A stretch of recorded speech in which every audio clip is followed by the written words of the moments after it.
What is up, all you gamers? To celebrate 3 years here at Esports Talk and our anniversary, we'll be giving away some Red Giraffe shirts, some gaming jerseys, and gaming chairs. All you got to do is leave a comment and make sure to be subscribed, and we hope you all enjoy 3 years of Esports Talk. What is up, all you gals and guys out there? Welcome back to Esports Talk, and yes, a rare Q&A or AMA. You guys ask us questions, and we finally answered the 2021 edition. Thanks to all of you guys who submitted. Make sure to leave a question down below, hopefully for a future Q&A as well. A lot of y'all had questions about how things roll around here at Esports Talk, so here are some of those answers. Peter, what's question number 1? All right, the first question is, what happened to Zan? And to answer that question, here is Zan. The return of the Esports Talk team leader. Thank you. Glad to be back. My former podcast partner. A quick explanation of to where you went for the time being. Indeed. First and foremost, I'm not a content creator. I didn't join the team with that in mind. I was filling on the podcast until we brought on another stellar member like Hunter. And, now I'm back where I need to be behind the scenes, helping out mainly on the business side of things. So still around, just keeping it low key for now. Maybe I'll be back on the podcast or something again in the future. And we'll see you next time, Zan. Thank you. A trio podcast coming? Oh. So pretty much TLDR is Zan is our team leader, does a lot of things on all sides of things. That's why he can no longer have the time to be on camera. So, Petey, next All one. right. Next up is, how much time do you typically spend in the office in a day? You want to go first? I think It's a it strange depends. question because Jake and I's office also extends to like our house. I mean, pretty much everyone here at Esports Talk is working not just in the office, but also continuing at home. I'll answer for myself, usually around probably 6 hours in the office, and then being on Twitter constantly throughout the day and at a home PC usually. So I don't know total hours, but 6 hours in the office, we can get a lot done. Yeah, I would say for me 4 to 5 in the office, and then I'll go home and, like you said, it's like a constant, always on social media, always checking everything, Always being on top of the messaging each news. other. So for me, it's probably 6 a.m. to noon or 11, and I think we're all around pretty much the similar hours. But working at Esports Talk is a pleasure to have an office, but it also continues outside the office. Yep. Day starts around 5:30, and I probably make my last thumbnail or image of the day at like 10 p.m. And I'm in bed by 9, so. This is true. All right. And that was from J. Michael Miller on YouTube. The next one from George Whitley on YouTube is, from your years of covering esports content creators, who has left the biggest impact on you and why? Let's start with Jake. You start with Jake here. You go ahead and just answer that question. That's a stellar question because we do cover a lot of esports pros, players, streamers as well. I would say for me personally, if we're going to do top of the mind, just go for it. For me, it's got to be someone like Ninja, and I know Pete already knew that was going to be my answer. Oh, I could have guessed yours, no problem. I think the dude has had such an impact on the gaming scene entirely, but also faces a lot of flack, sometimes for rightful reasons, but the precedent he has set for the future of gamers, the deals he opened up for everybody, and the doors he opened up, for me, has had the greatest impact. And to really realize that you never know what you're going to wake up to. You never know the opportunities that could be just over the horizon. So for me personally, and I know maybe a bit controversial, for me, it's someone like Ninja has had definitely a pretty big impact. Besides that, though, obviously we cover a lot of big names repetitively, so it could be a lot of names. I would say the one that I'm most likely to gush about to people who don't know anything about esports, which I signal as that means I value it a lot, is Nadeshot. Because I love Nadeshot's story, I love where he came from, and I really do. I know people hate on us for talking about 100 Thieves a lot, but I really do love what 100 Thieves has done, and I think their way of approaching the market has always been super interesting to me as a business major and a marketing major, and so I think I could talk about Nadeshot for days on end. I agree with that. Yeah, and mine would, man, there's a lot of them up there, like Nick and Nate are up there, but I'd probably say, especially given how much it meant to the channel, I'd probably say Doc. I knew that was coming, yeah. Yeah, I think I could have probably guessed all of ours, but Doc, not only because before this I used to do news and commercial production stuff, and I really appreciate as someone that's a graphic designer and an editor, I appreciate all the work that goes into his stream. It's easily the best produced stream there is. Yeah. And so that's probably why it's Doc, but Nick and Nate, and there's even a bunch of smaller ones that I follow that are all pretty big to me, but Doc's probably the biggest impact. Yeah, so many big names having a huge impact over here for at least our channel in the future. Oh, here's a good one from Goldman on YouTube. What games are you guys playing right now? We used to all play Valheim until we finally kind of hit a wall, but I think we're all on different games right now. For me, mostly right now, it's League of Legends and ARAM. I used to be a big CSGO head, but my computer at home is also slowly dying. So I really can't play any game competitively, and I decided that my anger issues, I'm taking some breaks away from competitive, like ranked play. But for me, League of Legends has been my primary game. Yeah, probably for now. Mostly League of Legends. Jake will only play ARAMs, only, like strictly. Everyone has fun. And we all know what kind of people those are. We all know the one guy who only plays ARAMs and won't play normal games with you. But I did play a lot of League as well, but now I've been on Elder Scrolls. I'm 7 years late, but I have been enjoying it a lot. I feel that. I got roped back into playing WoW Classic when Burning Crusade launched. But before that, I've been doing a lot of Rocket League and a lot of, like, going back and forth between like Warzone and Valorant for my shooter. So they're probably the big ones. So thank you, Goldman. Next up, big one from Darth Lord Juju. Where do you see the brand and channel in 5 years? And would you consider doing a podcast style show? We absolutely will and have considered doing a podcast style show. Something we'll probably be doing in the future, but I'll let Jake answer where are we going to be in 5 years? Yeah, that's a good question. I think it's really hard. Frick if we know. Yeah, frick if we know. You know, I think 5 years is a big jump. We've been here for 3. Hunter's been here for less than 6 months, right? So we all want to hope that the future is 5 years here from Esports Talk, but definitely going to be expanding. You know, new channels is probably the goal. Esports Talk will always be the main one. And yes, we have certainly thought about doing a live stream show.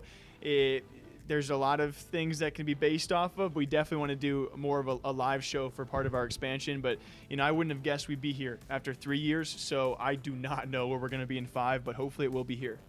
Today is actually 6 months, so like no big deal. Let's but go, like dude. today, which is At the point of us recording, yeah. the 4th. I've been here for 6 months, and so I mean, obviously that's hard for me to look at. 5 years is so long in this industry. Like the amount of things that can change in 5 years. I'll say, you know what, just because of the news recently, I'll say in 5 years we'll have a naming rights deal with $210 million under our belt. Can you imagine? Esports Talk, Bank of America. Like, Esports, Esports Chipotle Talk. Dogecoin. Esports Clue Talk. All right, and then let's see here. Oh, well, we've kind of talked about this one, but it's from LSA on YouTube. Do you sit all day on your PC, or how do you get your news so fast? Quick answer, we sit all day on our PCs, and that's how we get our news so fast. We're addicted to social media. We sit all day on our PCs. That is legit how it's done. I mean, there's no other way to catch it as fast as it goes out on Twitter. Yep, work starts at about 5:30 a.m., work ends at about 10 p.m. There's breaks in between, but that's just the only way you can do it with, you know, to do the way we do it. My phone battery dies so quickly. I would say, obviously, we're mostly on Twitter throughout the day, but the only time you can actually get a turnaround that fast, I think we pride ourselves on turning things around just super, super fast, is you literally have to be on Twitter. You have to be on social media. Once it breaks, you talk about it. You send messages back and forth to get things organized, and then you go and you shoot and record and spit the spat, and hopefully it gets out fast enough. So, yes, we are all heavily addicted to social media. The old spit and spat. All right. Oh, here's another great one from Proco on YouTube. What is you guys' favorite esports at the moment? Valorant for me is probably no question. I'm a CSGO fanboy at heart, but certainly the rise of Valorant has to be probably my favorite right now. I'll agree with that. I think it's just exciting to see a new esport coming up, like a new shooter going into the space that CSGO was dominating for so long, and to see Riot Games kind of give their take on the scene, you know, and like have their production value in the scene and be able to like set up these new pro players that get to bring in their own new personalities, and it's just fun to see something new. And I definitely watch Valorant and COD League the most, which leads into our next question: why do you guys hate Valorant? Which is we get a lot of these questions. I'm just going to kind of group them all together. Has he or she watched the channel in the past year? It is unlikely. The problem is people don't quite understand that, like, when news happens, you have to cover the news, and a lot of times it can be slightly negative because that tends to make the news. What doesn't make the news is like Tens has a great day and gives a big thumbs up. Woo! Like that's we can't make a video about that because no one would watch it and no one would care. So we're kind of, you know, the news is the news. And just because we report on negative news doesn't mean we don't love the game, because like Valorant's probably all of our favorite games, right up there with COD and the other stuff we cover. It's just the news happens and you have to cover it. Yeah. So I would say Valorant's still one of my favorite games right now. I mean, headlines are headlines, right? So obviously controversial headlines get more views, and so you're going to cover a lot of those more often, but we all certainly do enjoy the game. Yeah, and like, if you want to see a man be sad about covering something he doesn't want to cover, watch Jake have to cover any negative ninja story. And the amount of like pushing and prodding that takes is insane. It's going to be a goddamn long Q&A. No, we're more than halfway done. Next one. How many team members, editors, camera, janitors, coffee guy, etc., make up Esports Talk from JAP 2898? We got like 3 coffee guys. Yeah. That's half the team. So I will say we got to break this in half. So like the website is its own separate thing, and you guys can actually go to the website and meet the team there. But we've got like over a dozen writers, we've got uploaders, we've got people that work solely on the website. For the YouTube side of things, for a long time it was just me and Jake, and then we got Hunter on, and now it's pretty much the 3 of us running this. Yeah. What's up? Well, Did I miss? I wish something? that didn't Was the happen. kiss cam on us that I just didn't see it, like in the stadium? Middle of a It was baseball all the way game? in there? Yeah. Oh, Sure. what's up? What? But yeah, and so and that leads into another question of what does everyone do? So I'll start with Jake. Oh, we start with you real quick. Oh, sure. All right. I edit all the stuff that isn't like an instant news story. So all the long form stuff, the podcast, anything that needs like fancy editing stuff, I'll do. I make templates for the editing for the news stories. I do the thumbnails. I do the Twitter graphics. I do the producing and the camera stuff. I do a lot of this. If it's not on screen, I'll generally do it. If it's not like, being in front of the camera. I'm Jake from Esports Talk, and I make daily videos for Esports Talk. About how many? Probably 4-day. 4-day average? Yeah. You make more than that because we bank videos too. Oh, yeah. Sometimes. you make It like depends 6 on a the day. day. of I the guess week. there's a lot of videos that people will never see. That's that the are other on my thing is desktop. we've made. Hopefully. I mean, I have fingers crossed. There's a gonna lot of publish- videos out there that you guys will never see. We're gonna publish our 4,000th video in like a week, and I think we've easily made probably 4,500 videos. Oh, so many At get least. deleted because we keep them for so long. They're just not timely anymore. I, on the other hand, if I have space, I'll make a YouTube video that day. I think every morning I'll normally ask, hey, do I have space this morning for a video? And if I do, that'll go into the rotation. Sometimes we have breaking news or things that will take precedent over that. And then I'll also do socials have been my main jam, which is TikTok. Check it out if you haven't checked out TikTok yet. Shameless plug real quick. And then we also do some Instagram content. And then we just live our lives on Twitter. Yeah, that pretty much. And then, like I said, the web staff all does various other things. Go check out the website and meet the team there if you want to know. Oh, wow. This one is incredibly relevant. And we got asked this yesterday before it happened by Fuzz 3D TV.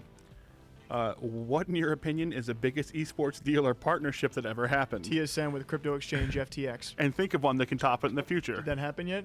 I think that's going to I think it just happened. If we want to not do the TSM one, I think that's the biggest one we've ever covered. And I think it's the biggest one that I've seen, at least publicly known to be the biggest deal. But in the 210 future, million. when Nate hears about this, you better brace yourselves for the 100 Totinos Cash App Oh my Chipotle God. thieves sponsored by Rocket Mortgage. Because if TSM can sign a 10-year deal for that much, I do think there are other orgs who can compete with that. I think FaZe Clan could do.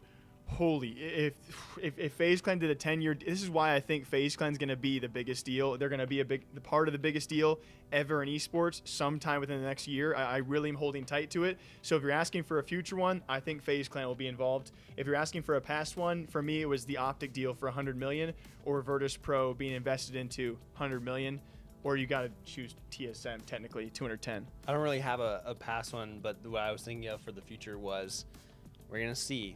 We all know Elon Musk likes Twitter, social media, flirts with the gaming sphere a little bit. Flirts with me. Yeah, flirts with Jake a little bit. We're going to see Tesla X 100 Thieves. We see so many content creators talk about their Teslas. So one day someone's going to work it out. We're going to get a Tesla branded team. Or I guess we could do the esports stadiums going up in Asia, right? Wasn't there a $1 billion+ one? So Yeah, you got. if you like, want to count that, if you want to count basically an entire like sub city in Shanghai worth billions, that's yeah. probably. But yeah, there's a lot, and today was just a crazy coincidence that we shot this today.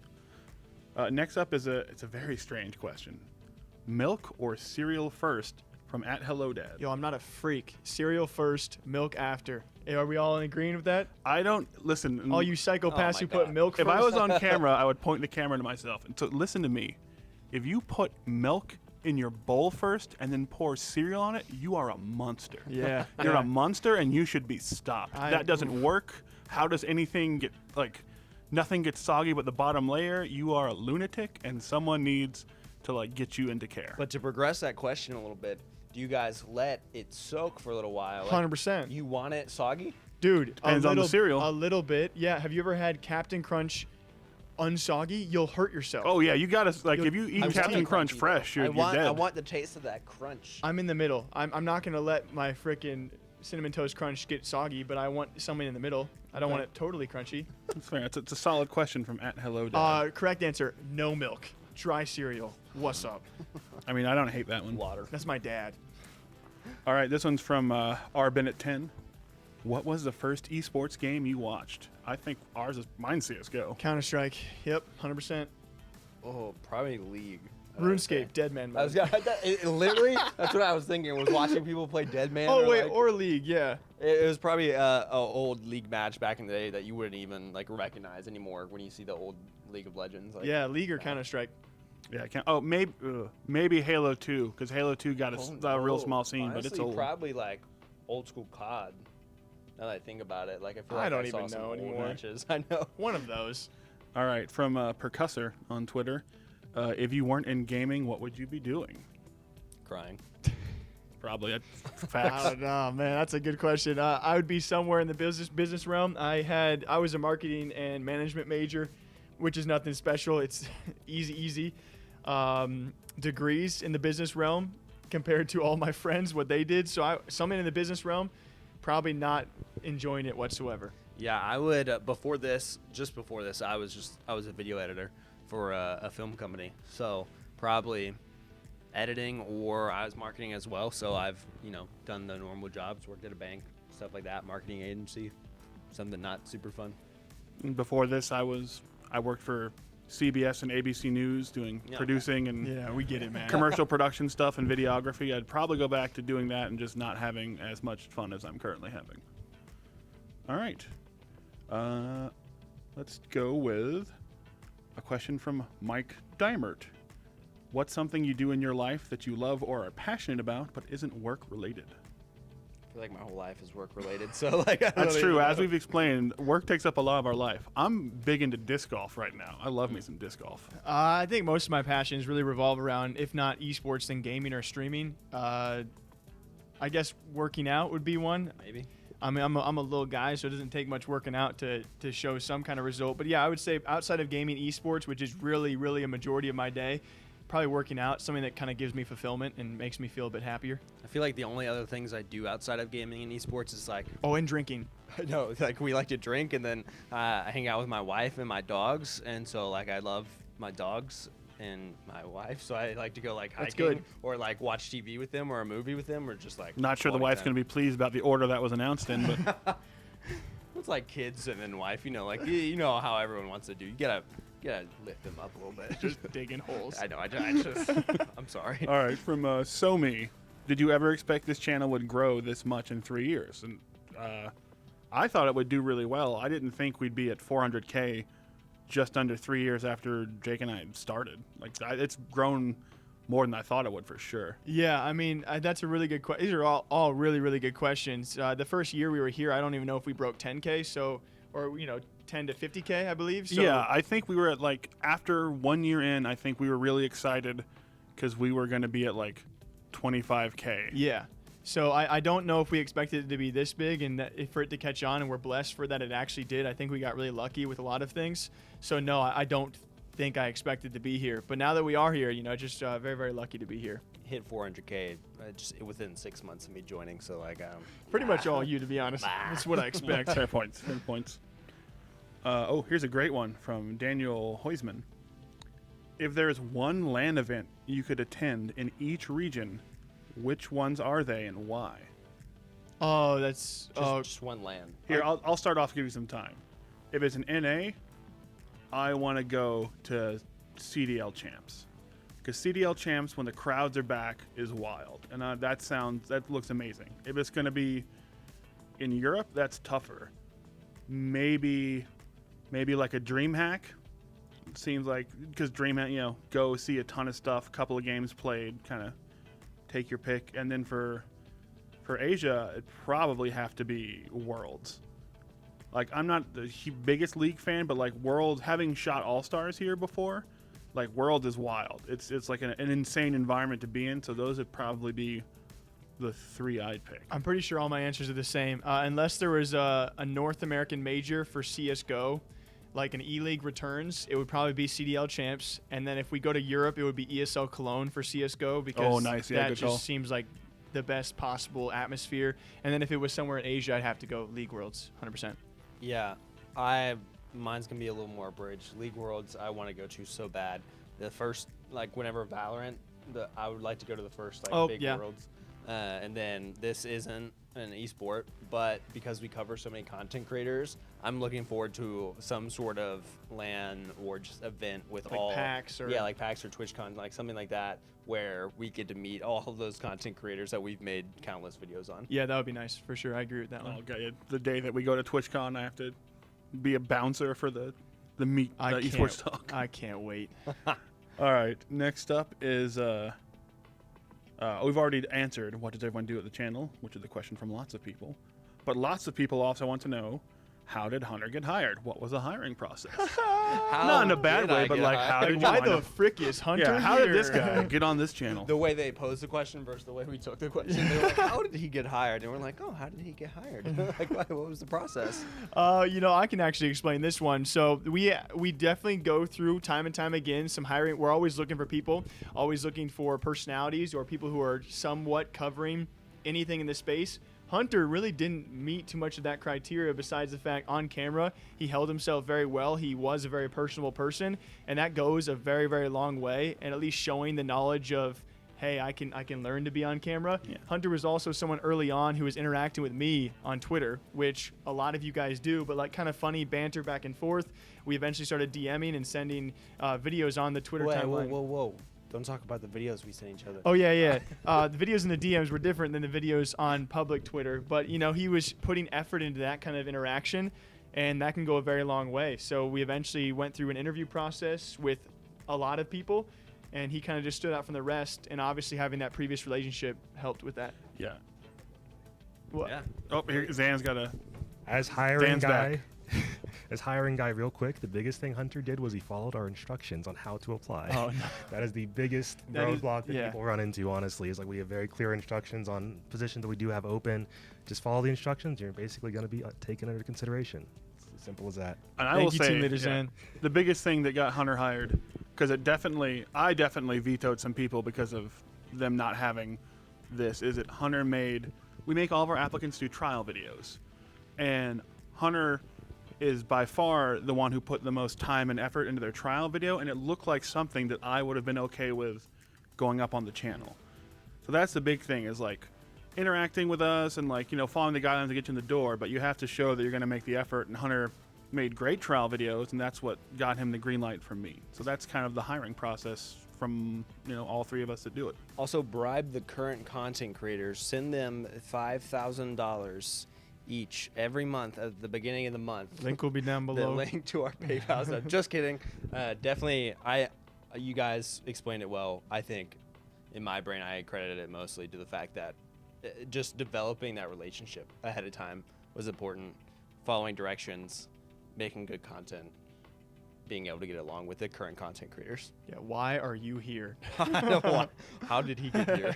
All right, and our very last question is a strange one, which I assume is for me maybe, but it says, can we get a face reveal for 500K subs? I'm pretty sure you guys have faces already. We've seen them.